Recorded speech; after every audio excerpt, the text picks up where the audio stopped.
বিসমিল্লাহির রহমানির রহিম। প্রিয় দেশবাসী, আসসালামু আলাইকুম রহমতুল্লাহি বারাকাতু। আজকে 17ই ফেব্রুয়ারি 2026। আজকের এই দিনে আমাদের বাংলাদেশের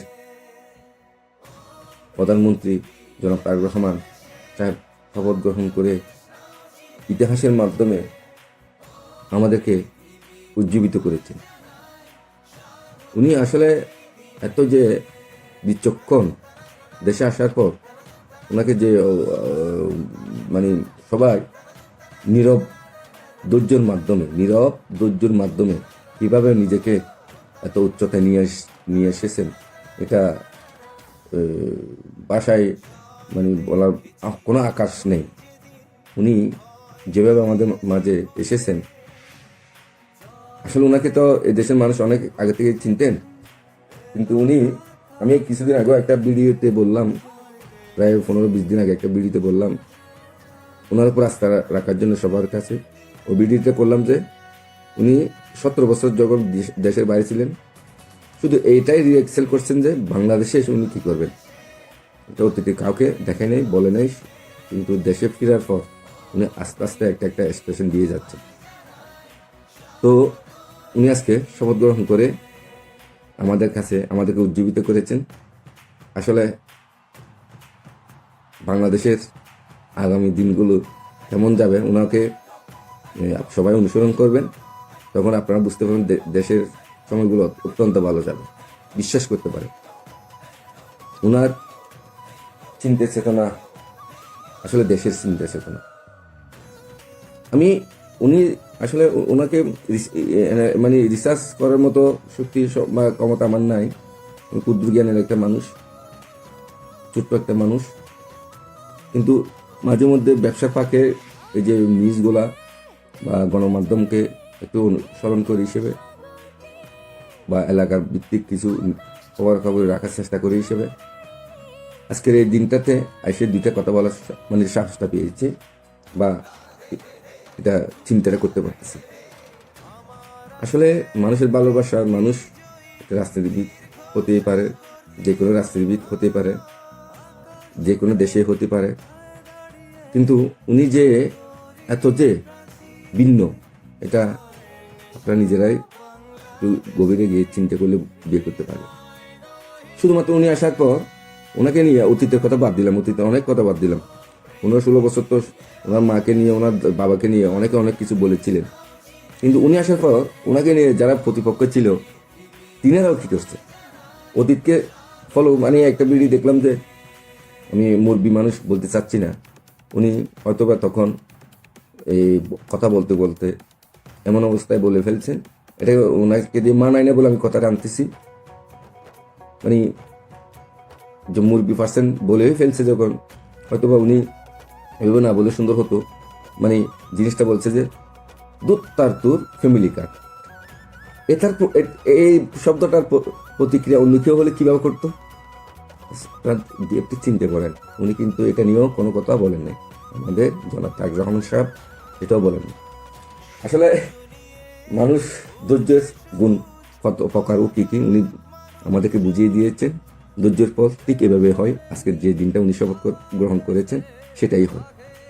তো আগামীতে আশা করব আমরা যারা ওনার দলকে অনুসরণ করি, নেতা কর্মী সমর্থক ইত্যাদি, যে অবস্থা যার অবস্থান থেকে, আগামীতে ওনাকে আর পরবর্তী 5 বছরের পরবর্তী হাসি মুখে সবাই যে 1/3 ম্যাক্সিমাম জন বলে 70 মানুষ ওপেন বলবে যে আমরা আবার তারেক রহমান সাহেবকে প্রধানমন্ত্রী হিসেবে দেখতে চাই।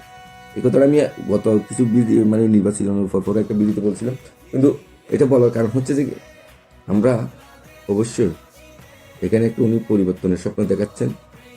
এই পরিবর্তনটা যদি হয়, ওনাকে যদি সার্বিক সহযোগিতা সবাই করে, এই দেশের যারা আছি আমরা প্রত্যেক যার অবস্থান থেকে যে ওনাকে যদি সহযোগিতা করেন, ওনার চিন্তা চেতনা কিন্তু অপোজিশনের ক্ষতি হবে না আশা করি। আপনারা যদি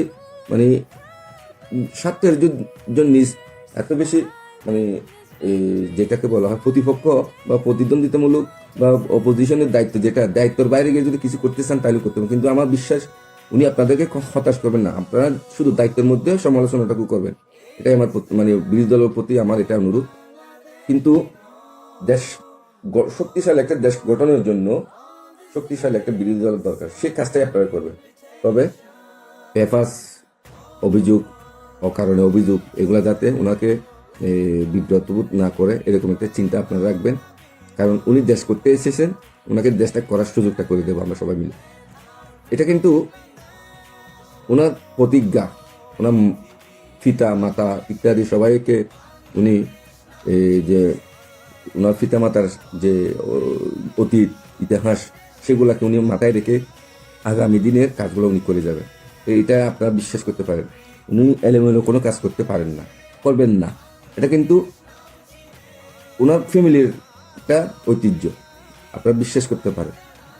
আমি এভাবে জোর দিয়ে বলতেছি এর কারণে ওনার ফ্যামিলিকে আসলে অ্যানালাইসিস করতে করতে অনেক গভীরে গিয়ে করেছি।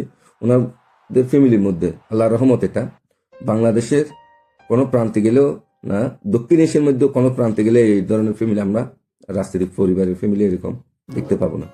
এটা কিন্তু সবাইকে আমি বললাম। সুতরাং ওনাকে আমরা সহযোগিতা করব। আর ওনার নেতা কর্মী ইত্যাদি যারাই আছে আমরা, এবং উনি যে মন্ত্রী থেকে সবাইকে যাদের যিনারা মন্ত্রী শপথ করতেছেন, মানে এমপি মন্ত্রী যারা শপথ গ্রহণ করেছেন, আপনাদের কাছে একটা অনুরোধ, ওনার সম্মানার্থে আপনাদের নিজ নিজ এলাকার দায়িত্বগুলো খুব কিভাবে অনুসরণ করতে হবে এটা আপনারা অবশ্যই জানেন। তবে আমি মনে করি জুলাইয়ের পরে যে দু একজন বিভিন্ন জায়গায় ইয়া হয়েছে, যাকে বলা হয় মানে দল থেকে বহিষ্কার হয়েছে, এই কাজগুলা কেন হয়, এই বহিষ্কার কেন হয়, এগুলো একটু মাথায় রেখে আমরা ভবিষ্যতে একটু অন্তত এই জায়গা থেকে ওনাকে শতভাগ সম্মানের সাথে ওনার দলকে সম্মান করব। যেন তেনভাবে ওই রকম আচরণগুলা যদি কেউ করে থাকে ভবিষ্যতে আর এগুলা প্রতিজ্ঞাবদ্ধ হবে যে এগুলো আর করবেন না। তো সেই জায়গায় কিন্তু আপনারা কথা দিতে পারি, আপনারা পরবর্তী নির্বাচনেও আবার আমরা তার সাথে মাননীয় প্রধানমন্ত্রী বর্তমান আজকে নতুন শপথ গ্রহণ করেছেন মাশাআল্লাহ। তো মাননীয় প্রধানমন্ত্রীকে আবার সামনে প্রধানমন্ত্রী হিসেবে দেখতে পাবো। আরো 5 বছর পর আবার নির্বাচিত করে 10 বছরের জন্য ওনাকে হাসি মুখে সবাই নির্বাচিত করবে, এই কথাগুলো। আর ওনাকে উন্নয়ন করার জন্য আল্লাহ রহমত এরকম একটা মানুষ যখন আমরা পেয়েছি, ইনশাল্লাহ দেশের উন্নয়ন হবে। সবাই বিশ্বাস করবেন, বহির্বিশ্বের মধ্যে ইতিমধ্যে অনেক সাড়া ফেলে দিয়েছেন সবাই ওনার মানে যে বিজয় লাভকে সবাই স্বাগত জানিয়েছে। আশা করি সর্বমহল থেকে উনি সহযোগিতা পাবেন, এটা আমি বিশ্বাস করি। ওনাকে করা অবশ্যই করবে মাশাআল্লাহ। ওনাকে করার মতো মানে অধিকার উনি অর্জন করে ফেলছেন, ওনার মা অর্জন করে ফেলছেন, ওনার পিতা অর্জন করে ফেলছেন। এটা তাতে কোনো মানে ইয়ে নেই। মানে আমরা জানি যে ওনার মতো ফ্যামিলি আমাদের দক্ষিণ এশিয়াতে নেই। ধন্যবাদ সবাইকে। আসসালামু আলাইকুম ওয়া রাহমাতুল্লাহি ওয়া বারাকাতুহু।